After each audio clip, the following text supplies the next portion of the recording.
Hey there Cajon Drummers, welcome back to another video here on Cajon Groove Guide. Today we've got another video all about the Herta rudiment.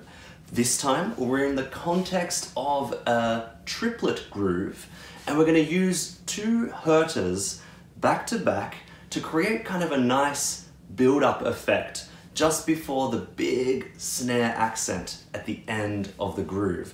Okay, so what's coming up in this video? We've got the groove at 4 different tempos. We're gonna start out really slow at 60 beats per minute, and then as we move up, try and talk a little bit in between about what we can do to make it sound as good as possible. And then we've got a couple of different exercises, one for the dynamics, and one for, I guess, the speed and control. So as we move along, let's see how we go. If you have any questions or comments along the way, please leave them down below the video. Let's get started. 60 beats per minute, let's go.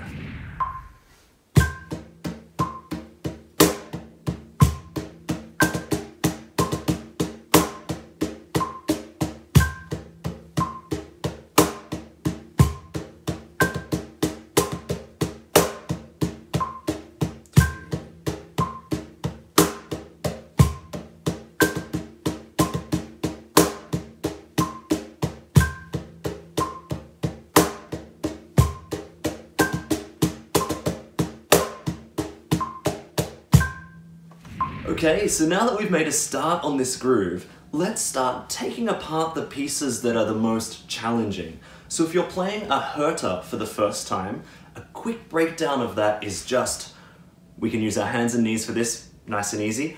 Right, left, left, right, left, left, right, left, left, right, left, left. If we need to spend a bit of time practicing that first, that's definitely a good idea.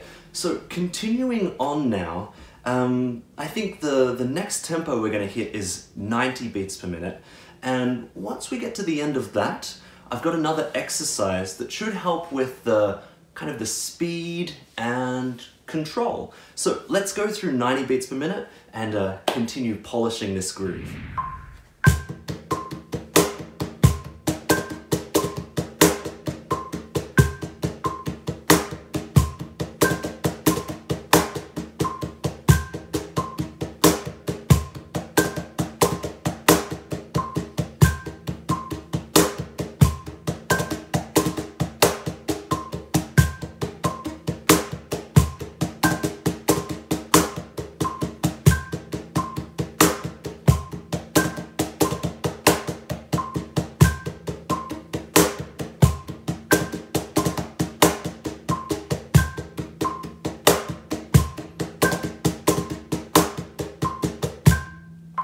Okay, so I think at this tempo, the groove is starting to come together. So I think what we should focus on now is making it feel, rock solid. So that exercise that I mentioned, let's get into that. We're gonna do a bar of just the triplets and then a second bar of the Herta.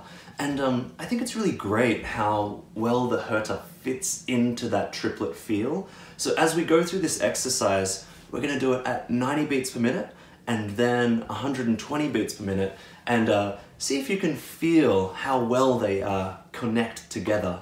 And let's give that a go.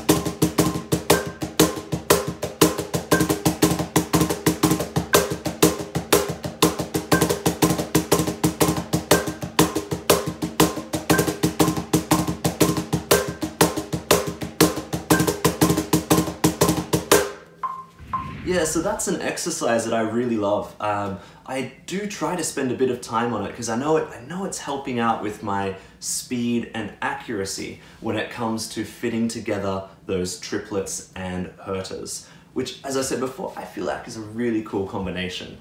So we've had a taste of what 120 beats per minute feels like.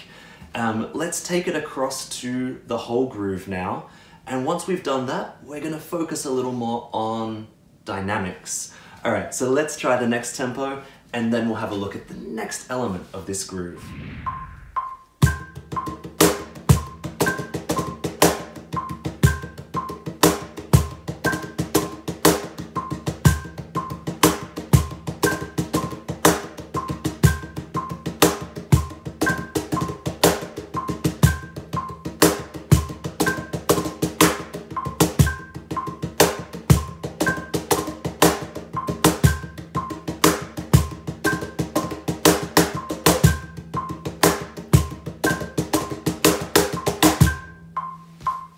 Okay, so let's start to think a little bit more about our dynamics now. And most importantly, let's remember to keep the focus on those big snare accents, right? Especially when we've got those back-to-back Hertas, I would say, if possible, let's keep them around the same volume as our ghost notes. But you know what? If you've got that under control and you want to be like a little more creative with our dynamics in this groove, well, something that I've been enjoying is making somewhat of a crescendo up towards that last snare accent. So what I mean is, imagine like a little staircase, right? The first Herta is kind of the bottom step.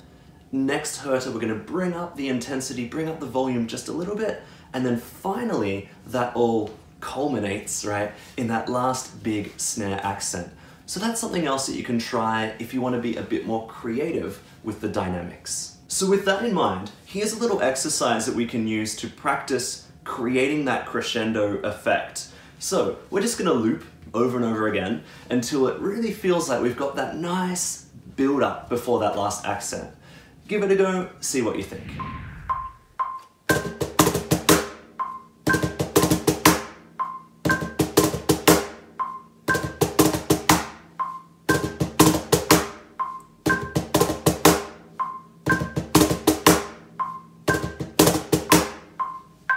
Alright, so I think that covers most of what I want to talk about with this groove. Let's hear how it sounds at 150 beats per minute.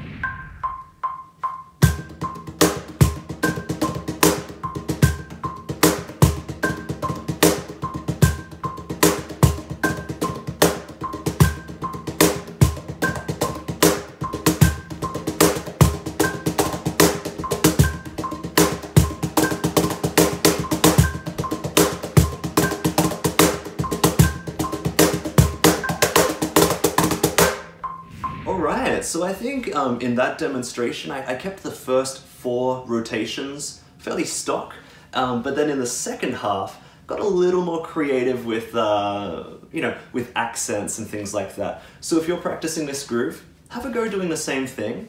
It's a really great way to even improve your improvisation skills. 4 times vanilla or stock, right? 4 times with a little more flavor. See how you go with that.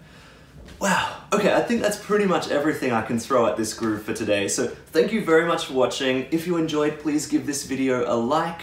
Let me know what you thought. If you have any comments or questions, please leave them down below this video. And if you'd like to see more of these lessons and whatever else in the future, please subscribe to my channel here on YouTube. I'll see you guys on the next video. Have a good one. Bye.